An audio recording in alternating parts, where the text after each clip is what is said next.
শাহবাগীদের পাপ কখনো হবে না, কারণ তারা তো নামাজই পড়ে না। নামাজ পড়বে, তওবা পড়বে, তাইলে সে পাপটা থেকে সে বাঁচতে পারবে। একটা গরু দিয়ে, গরুটার নাম দিয়েছে শাহবাগী, ঠিক আছে। আর একটা খাসি আছে, খাসিটার নাম হচ্ছে লাকি। তো আমরা গরুটাকে আজকে সকালে এখানে গোসল করিয়ে তাকে মানে পবিত্র বানিয়ে তারপর আমরা এখানে বিরিয়ানির আয়োজন করেছে। আমাদের রান্নাও প্রায় কাছাকাছি হয়ে গেছে। এখন শুধু চালটা দিলে তারপর আমাদের কমপ্লিট হয়ে যাবে আমাদের যে রান্নাটা। এবং আমরা বিকালে এই শাহবাগের মোড়ে ওখানে আমরা সাধারণ মানুষ সহ যারা রোজাদার আছে, আলেম ওলামা, ইসলামপন্থী সকলের আমরা ওখানে দাওয়াত, তাদের জন্য আমরা এই ইফতারির আয়োজন করেছি। এটা আমরা যে আমাদের শাহবাগ বিরোধী সংঘ, এই সংঘর পক্ষ থেকে আমরা এই আয়োজনটা এখানে করেছি। আপনারা জানেন যে শাহবাগীরা এই 2013 সাল থেকে বাংলাদেশে সন্ত্রাসী এবং গুম খুন হত্যার সহযোগিতা করে এসেছে। তারা এই শাহবাগে ব্যাপকভাবে যে আপনারা শাপলা চত্বরে যে মুসলমানদের উপরে আলেম ওলামা সহ তাদের উপরে যে গণহত্যা, সেই গণহত্যার সাথে তারা যোগ দিয়েছিল। 2-3 দিন আগে পুলিশের উপরে তারা হামলা চালিয়েছে। পুলিশ শান্তি শৃঙ্খলভাবে ছিল এবং পুলিশকে তারা উস্কানি দিয়েছে। শেখ হাসিনার জন্য তারা কাজ করে যাচ্ছে ভারতের ইন্ধনে।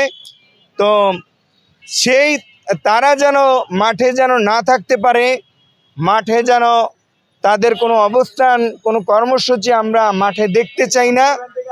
এই কারণে আমরা এই আয়োজন করেছি। এটা হচ্ছে আমাদের ইফতারের আয়োজন, এটা রোজার জন্য ইফতারের আয়োজন।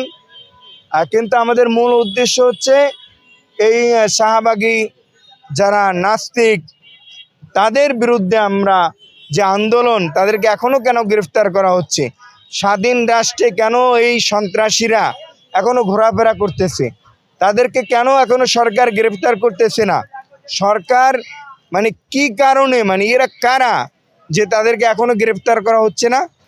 তাদেরকে গ্রেফতার যতক্ষণ পর্যন্ত না করবে ততক্ষণ পর্যন্ত আমাদের এই আন্দোলন, এই অবস্থান, এই কর্মসূচি আমরা চালিয়ে যাব।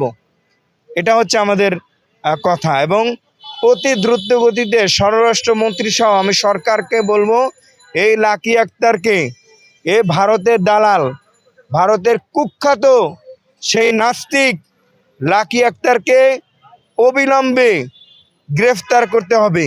এবং এই লাকিকে আমরা জেলখানায় দেখতে চাই। সে এখনো বাইরে হাওয়া বাতাস খাচ্ছে, এটা তো হতে পারে না। এই সরকার বিরোধী, এই সরকারের বিরুদ্ধে চক্রান্তকারী এই লাকিকে কিভাবে এখনো ঘোরাফেরা করে, তাকে তাড়াতাড়ি গ্রেফতার করতে হবে, এটা আমাদের দাবি। আমাদের এখানে নির্দিষ্ট কোনো কত মানুষের আয়োজন, সেটা আমরা যদি সারা বাংলাদেশের মানুষকেও যদি খাওয়ার প্রয়োজন মনে করি, তাহলে ইনশাল্লাহ আমাদের সেই ব্যবস্থা হবে। এবং এটা হচ্ছে এখানে যে আসবে আমরা তাকে আমরা খাওয়াবো। এবং এখানে আমার নির্দিষ্ট কতজনের আয়োজন সেটা এখানে কোনো ব্যবস্থা নেই। আমরা যে আসবে তাকে আমরা ইফতারের সময় যে আসবে তাকে আমরা মেহমানদারি করাবো। সকল আলেম ওলামা সহ সবাইকে আমরা এখানে দাওয়াত দিছি। আপনারা 4টার ভিতরে এই শাহবাগে চলে আসবেন, সবাই চলে আসবেন, সবাই। আমরা এখানে ব্যাপক আন্দোলন করব, ব্যাপক অবস্থান গ্রহণ করব। আমাদের এখানে কোনো সংগঠন না, আমরা এখানে তো সাধারণ মানুষ, সাধারণ মুসলমান। এবং আমরা এই দেশের আলেম ওলামা, এই আপনারা জানেন যে লাকির কারণে দেশের অসংখ্য আলেম ওলামাদেরকে শেখ হাসিনা হত্যা করেছে। এই শাহবাগের নাস্তিকরা বিচার ব্যবস্থা সহ সব জায়গায় বসে আলেম ওলামাদেরকে তারা হত্যার নির্দেশনা দিয়েছে। এবং সেই হত্যার প্রধান ছিল শেখ হাসিনা।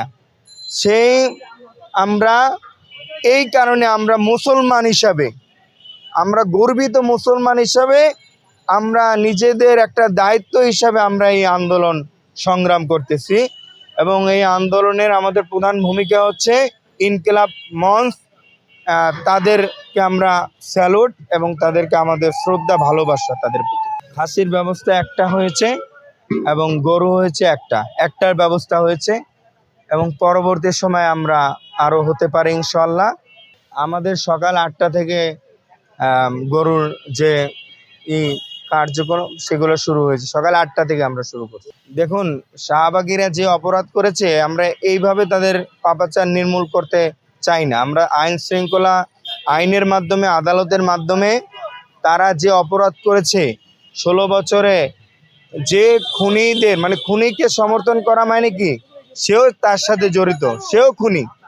হ্যাঁ, আমরা তাদের কঠিন শাস্তি চাই এবং এর দ্বারা তাদের পাপ মোচন কখনো হবে না, কারণ তারা তো, তাদের শরীরে তো গন্ধ এবং তারা তো নামাজ পড়ে না, তারা তো ইসলাম বিরোধী। যারা ইসলামের পক্ষে কাজ করে, নামাজ পড়ে, রোজা রাখে, তাদের পাপ মোচন হইতে পারে, কিন্তু শাহবাগীদের পাপ তো হবে না। শাহবাগীদের পাপ কখনো হবে না, কারণ তারা তো নামাজই পড়ে না। নামাজ পড়বে, তওবা পড়বে, তাইলে সে পাপটা থেকে সে বাঁচতে পারবে।